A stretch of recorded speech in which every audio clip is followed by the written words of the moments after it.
ಇನ್ನು ಕನ್ನಡದ ಕೋಗಿಲೆ ಬಾಳಲ್ಲಿ ಡಿವೋರ್ಸ್ನ ಬಿರುಗಾಳಿ ಎದ್ದಿದೆ. ಗಾಯಕಿ ಅಖಿಲ ಧನಂಜಯರಿಂದ ಡಿವೋರ್ಸ್ ಅರ್ಜಿ ಸಲ್ಲಿಕೆಯಾಗಿದೆ.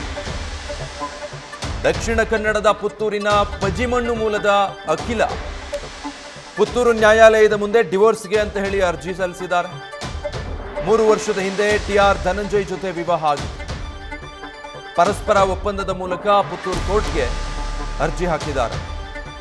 ಜೂನ್ 12ರಂದು ವಿಚ್ಛೇದನಕ್ಕೆ ಈ ಜೋಡಿ ಪರಸ್ಪರ ಒಪ್ಪಂದದ ಮೇರೆಗೆ ಅರ್ಜಿ ಹಾಕಿರೋದು. 3 ವರ್ಷ ಆಗಿತ್ತಷ್ಟೇ ವಿವಾಹ ಆಗಿದೆ.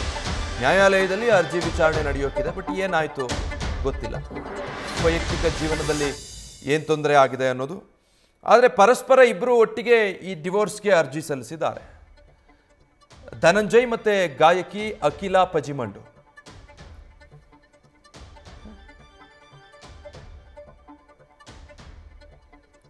ಡೀಟೇಲ್ಸ್ ಕೊಡ್ತಾರೆ ಈ ಬಗ್ಗೆ ನಮ್ಮ ಪ್ರತಿನಿಧಿ ಕಿರಣ್.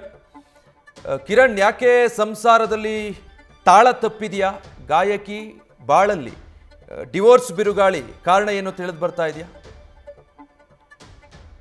ಖಂಡಿತ ವಿಜಯ್, ತಾಳ ತಪ್ಪಿದಾಗ ಅಥವಾ ಅದರ ಅನ್ಯೋನ್ಯತೆ ಇಲ್ಲದಾಗ ಈ ರೀತಿಯ ಡಿಸಿಷನ್ಸ್ ಗಳನ್ನ ತಗೋತಾರೆ ಹೆಚ್ಚಾಗಿ. ಯಾಕಂದ್ರೆ ಗಾಯಕಿ ಹಾಗೇನೆ ನಿರೂಪಕಿ ಅಖಿಲ ಪಜಿಮಣ್ಣು ಹಾಗೇನೆ ಅವರ ಹಸ್ಬೆಂಡ್ ಆಗಿದ್ದಂತಹ ಧನಂಜಯ್ ಶರ್ಮಾ 3 ವರ್ಷದ ಹಿಂದೆ ಅಷ್ಟೇ ಅವರು ಮದುವೆ ಆಗಿದ್ರು.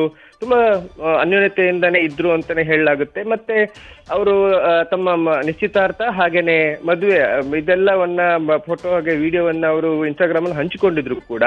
ಆದ್ರೆ ಇತ್ತೀಚಿನ ದಿನಗಳಲ್ಲಿ ಅವರ ನಡುವೆ ಹೊಂದಾಣಿಕೆ ಸರಿ ಇಲ್ಲ ಅನ್ನುವ ಒಂದು ಮಾತು ಕೇಳಿ ಬರ್ತಾ ಇತ್ತು. ಇದರಿಂದ ಈಗ ಅದು ಸ್ಪಷ್ಟ ಕೂಡ ಆಗಿದೆ. ಇತ್ತೀಚೆಗೆ 12ನೇ ತಾರೀಕಿಗೆ ಅವರು ಇಬ್ರು ಮ್ಯೂಚುವಲ್ ಆಗಿ ಡೈವೋರ್ಸ್ಗೆ ಕೂಡ ಅಪ್ಲೈ ಮಾಡಿದ್ದಾರೆ. ಇದು ಬಾರಿ ಸುದ್ದಿ ಆಗಿತ್ತು. ಹಾಗೇನೆ ಇವತ್ತು ಅವರ ವಿಚಾರಣೆ ಕೂಡ ನಡೀತಾ ಇದೆ.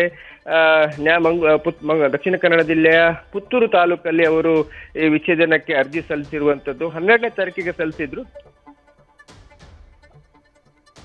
Thank you Kiran. News first ನಿರ್ಭೀತಿಯಿಂದ ನಿಮ್ಮ ಪರವಾಗಿ.